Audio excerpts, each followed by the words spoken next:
I want to invite Stephen Hughes up to give his presentation, and Stephen is from the FDA Produce Safety Network. Thanks, Stephen. Thank you. Good morning. It feels a little bit like speed dating with 7 minutes, so I'm going to go as quickly as I can. It'll be a whirlwind tour. As Elizabeth mentioned, I'm with Produce Safety Network. I'm actually based in the Center for Food Safety and Applied Nutrition in the Division of Produce Safety, so this will be a little bit of a broader update. So there's been a lot going on recently, as I think everybody is aware. One program that we're working on right now, as folks domestically are offering on-farm readiness reviews, we are offering a similar program internationally. Our focus is on Latin America, and surprisingly, given the volume of fresh produce coming from that region. Our events in Latin America take one of two forms, so we're either down there training foreign government personnel to offer on-farm readiness reviews in their country, or we're offering on-farm readiness reviews for growers. And that looks a little bit differently there than it does domestically. Probably looks a little bit more like an extension field day than an on-farm readiness review. So we go through the process of an on-farm readiness review, and then we spend a lot of time with a large group of farmers going through questions and other types of training. So in the last calendar year, our focus in Latin America was on Chile, Mexico, and Costa Rica. And then in this current calendar year, we'll focus on, again, Chile, Mexico, Dominican Republic, and Peru. The two countries where we've actually trained folks to do on-farm readiness reviews are Costa Rica and Chile. And in both countries, they'll actually take pieces of the on-farm readiness review and incorporate it into their existing work with their fresh produce industry. So it's a good way to build capacity in Latin America to promote food safety. To support this enterprise, we actually translated the walk-around questionnaire, the on-farm readiness review manual, and a couple of other documents. And if folks want to use those domestically, I'd be happy to share them if you email me. We also added what we would call a supplementary manual with commonly requested documents, pre- and a post-test, and an evaluation. And again, happy to share all this if you think it would be valuable for your domestic work. So in addition to this, one notable event this year, last September.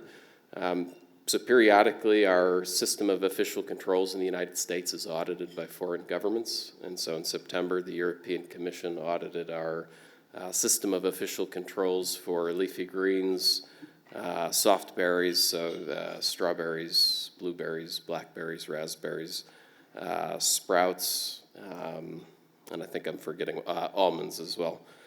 So folks from the European Commission based in Ireland actually came for 3 weeks, traveled around the United States, and for leafy greens and berries, we did a couple of inspections. I would say they were simulated or a kind of a walkthrough of an inspection for the auditors to observe. And the report from that trip will actually be published on their website. So if you want to see their findings, you can actually see them verbatim on the website. It's publicly shared.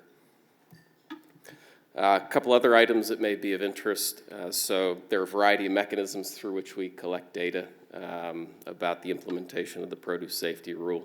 Technical Assistance Network is one, our regulator TAN is another, and then questions that we get informally through the Produce Safety Network is a third.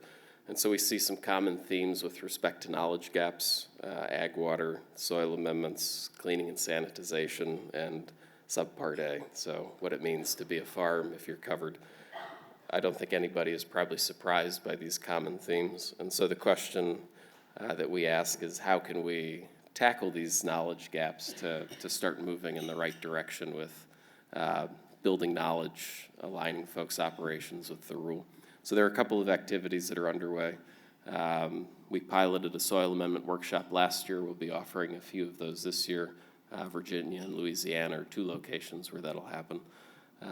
Then we're building a cleaning and sanitization workshop, which will be a 1-day workshop targeted to growers. It'll be a workshop in a box. Be piloting that, I hope, this fall, and then rolling it out shortly thereafter. A couple other activities, but I don't know that I have time to describe them. A couple other notable updates. So buried in a early January news release from FDA was some language about our progress on Subpart E. So this was like the 5th paragraph from the bottom in a very, very long announcement. But we noted here we're working on rulemaking, and that we hope to have something out by 2020, towards the end of this year. So just keep that in mind. A couple other quick announcements.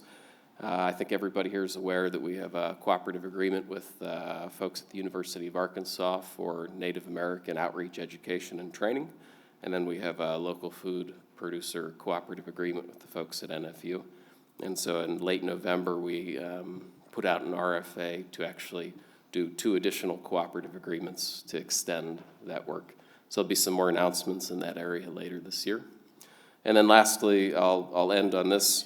We're wrapping up our first year of inspections, getting ready to go into the second, and I think naturally with a new program and a flexible rule, there are differences sometimes in how we see certain things in the field and how we apply that.